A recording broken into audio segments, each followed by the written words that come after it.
បាទសួស្តីបងប្អូនថ្ងៃនេះខ្ញុំបាទមានកិត្តិយសក្នុងការដើរទស្សនាកម្សាន្តនៅប្រាសាទអង្គរវត្តបងប្អូនដូចតែបងប្អូនបានដឹងហើយប្រាសាទអង្គរវត្តត្រូវបានទទួលស្គាល់ជាបេតិកភណ្ឌពិភពលោកបងប្អូនបានទទួលស្គាល់ទាំងឆាកអន្តរជាតិនិងជាតិបងប្អូននៅថ្ងៃនេះខ្ញុំបានដើរទស្សនានិងថតភាពជូនដល់បងប្អូនទស្សនាទាំងអស់គ្នាបងប្អូនព្រោះតែបងប្អូនបានឃើញហើយនេះគឺជារបៀបនៃការឆុងដល់សត្វបុរាណព្យាបាលនិងថែរក្សាសម្រស់បងប្អូនដូចតែបងប្អូនដែលបានប្រើហើយបានដឹងថាសត្វនេះបានព្យាបាលជំងឺរហូតដល់ទៅ16មុខជាពិសេសជំងឺពងការបណ្ដេញជាតិពុលជាខ្លាញ់សម្រាប់ទៀងធ្វើឲ្យស្បែកធ្វើឲ្យអាយុយើងមានសុខភាពល្អធ្វើឲ្យស្បែកយើងមាន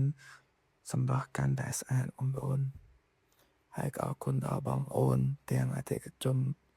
យូរហើយទាំងអតិថិជនថ្មីដែលមានការអប់រំក្នុងការប្រើប្រាស់ឬក៏ចាប់អារម្មណ៍ក្នុងការប្រើប្រាស់ដំបូងក៏អាចធ្វើការ comment នៅក្នុងវីដេអូនេះបានដែរបងប្អូនហើយជាចុងក្រោយសូមជូនពរឲ្យបងប្អូនទាំងអស់គ្នារត់ស៊ីមានបានសុខភាពល្អក្នុងឱកាសចិត្តចូលឆ្នាំថ្មីរបស់គ្នាបងប្អូនសូមអរគុណបងប្អូនចម្លាក់ឆ្លាក់នៅជញ្ជាំងប្រាសាទបងប្អូនដែលបងប្អូនបានឃើញហ្នឹងគឺជាដំណើររឿងដោយការឆ្លាក់ជាស្នាដៃរបស់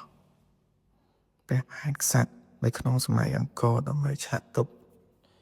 ជូនដល់ប្រជាជនជំនាន់ក្រោយបងប្អូនកូនចៅជំនាន់ក្រោយក្នុងការទស្សនានៃការរីកចម្រើននៃសម័យមហានគរបងប្អូន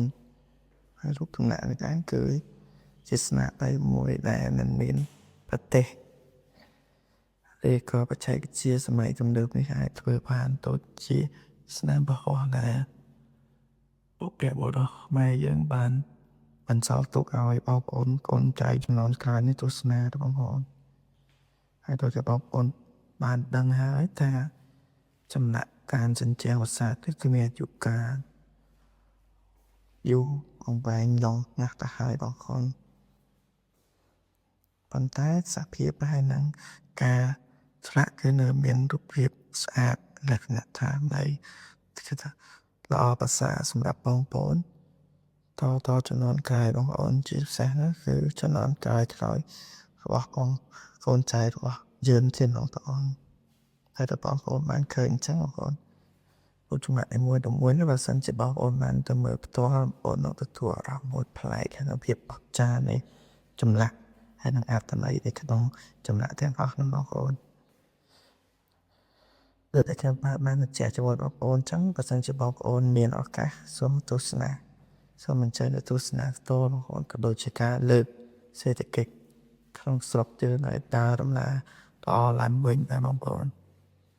ដើម្បីលើកស្ទួយសេដ្ឋកិច្ចប្រទេសយើងទាំងមូលបងប្អូន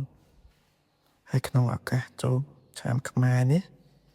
ក៏សូមជូនពរឲ្យបងប្អូនទាំងអស់គ្នាតស៊ីមានបានសុខសប្បាយទាំងធ្វើដំណើរទៅមកទាំងអស់គ្នាបងប្អូនសូមអរគុណដល់បងប្អូនទាំងអស់គ្នាដែលតែងតែគាំទ្រវីដេអូទាំងនៅក្នុង Facebook TikTok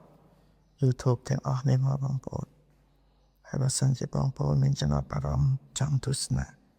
នៅកន្លែងណាក៏បងប្អូនអាចស្នើសុំនៅក្នុងវីដេអូនេះបានដែរបងប្អូនសូមអរគុណបងប្អូនទាំងអស់គ្នាបងប្អូន